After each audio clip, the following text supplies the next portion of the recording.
Welcome back to AP World History. I am Mr. Rodriguez, and today we're going to be looking at Chapter 16. We're going to focus on the cultural effects of the growth of Indian Ocean trade.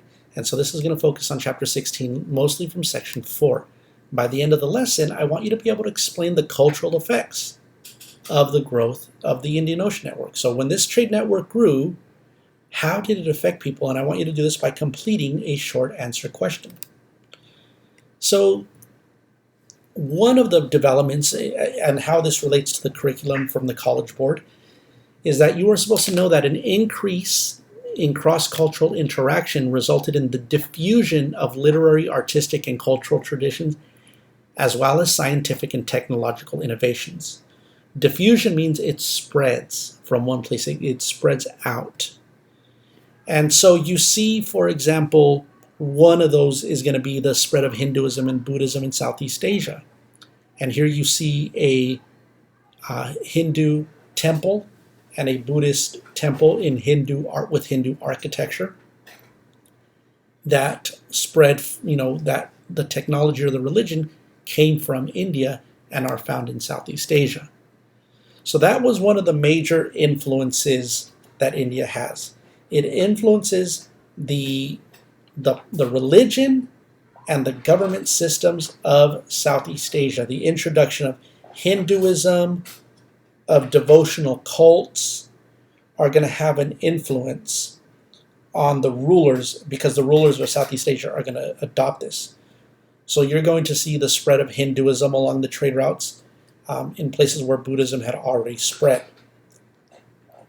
Another important development is going to be the spread of Islam. So the Indian Ocean basin's growth and trade is going to be partly fueled by the much active Arab and Persian merchants who had converted to Islam.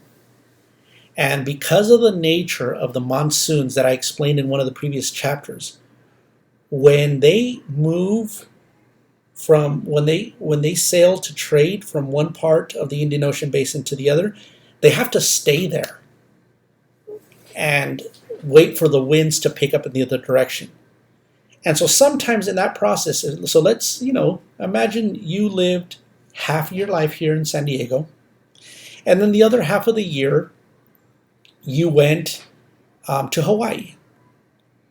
Eventually, you might want to, even though you might have been originally here from San Diego, you might decide, I just want to stay in Hawaii. You meet someone, you fall in love, you marry somebody, and then you stay there. Okay? And if we're talking about thousands of merchants traveling at one time, and out of those thousands of merchants, a few hundred decide to stay behind, they're usually going to stay together because they come from the same part of the world, they speak the same language, they support each other. So when they go to these cities, they set up small little communities.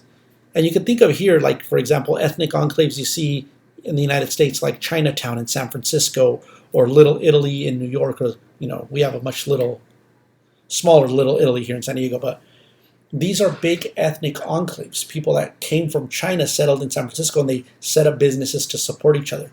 Well, the same thing was happening in the Indian Ocean basin in the 11th and 12th and 13th centuries. And these are called diasporic communities because people are in a diaspora. They've spread from their homeland and now they're living elsewhere. And if you take a look at this map, you could see the Horn of Africa. You could see the west coast of India. You're going to see up at the tip of the Bay of Bengal in what is today Bangladesh, and down in South Sumatra, Borneo, the Malay Peninsula, you see a lot of Islamic diasporic communities. So those, because of trade, Muslims established themselves, and then they ended up staying there, marrying local women, and then both picking up culture from the people that are already native to that land, but also introducing elements of their own culture, whether it's food, whether it's crops, music, belief systems. And so one example is going to be the Kingdom of Malacca. Eventually, Muslims are going to be able to build a powerful trading city-state. Okay? which is Malacca, and it's gonna control trade in the 15th century in through the Strait of Malacca in Southeast Asia. So it began as a Hindu state, but it became predominantly Islamic with the more and more arrival of Muslim merchants, but also the conversion. And so today, Southeast Asia, places like Indonesia have the largest number of Muslims because it's such a densely populated country. There are more people living there than live in Saudi Arabia or in Iraq or in Iran. It has the highest number, not necessarily the highest percentage, but it has the highest number of Muslims there. And the Philippines as well. And if you read in your book, you saw that, in the Philippines there was also merchants that set up diasporic communities in the Philippines as well. So that's going to help spread Islam into Southeast Asia. And so those are going to be some of the important cultural changes. Now, I want to talk about another skill when we use the 4 E's, and those are the skills of contextualization and reasoning. When you write college essays and when you write your AP essays, some of the elements in your essay, besides writing a thesis and using examples, is you want to set context, right? You want to, when you write an answer, you want to give its broader historical context. You want to connect it to what else was happening at the time. And that's called contextualization.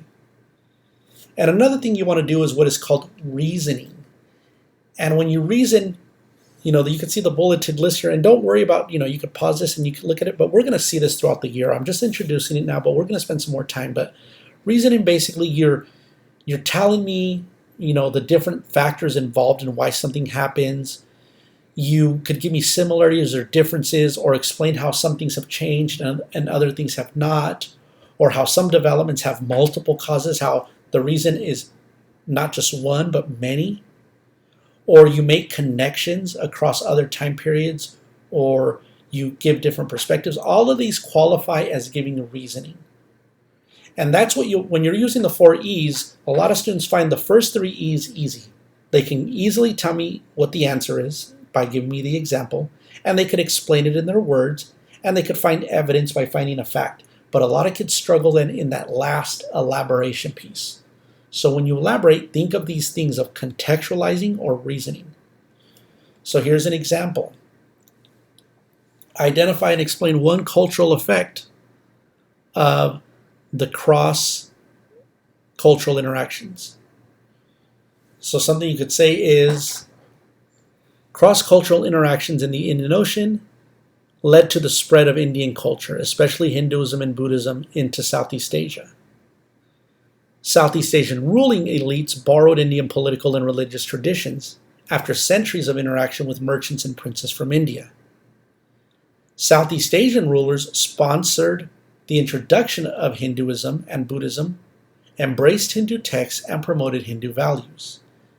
Since Hindu teachings reinforced the divine rule of monarchies, ruling elites eagerly embraced these ideas, while also maintaining their veneration of local deities. In addition, the trade with India was very important, so rulers also found it important to adopt Indian culture and political practices. So notice in my elaboration, I gave you a couple of reasons, right? So that's what you want to do. So I want you to practice that, and I just want you to do this in your notebook. So one thing, again, that you should have learned in this lecture is how increased cross-cultural interactions resulted in the diffusion of literary, artistic, and cultural traditions. And so my example was about Hinduism in Southeast Asia. So I want you to tell me about the spread of Islam in Southeast Asia. We'll learn about Sub-Saharan Africa later. But one of your hints is here by showing you the Strait of Malacca. And you can always just go back to the slide and listen to what I said earlier. But I want you to practice in your notebook by writing an answer with the 4 E's to that question. Identify and explain one cultural effect of cross-cultural interactions by talking about the spread of Islam in Southeast Asia, not into India, into Southeast Asia. Okay? So that is your task, and I'm here without a creative sign-off still, so I will see you in class. Have a good day.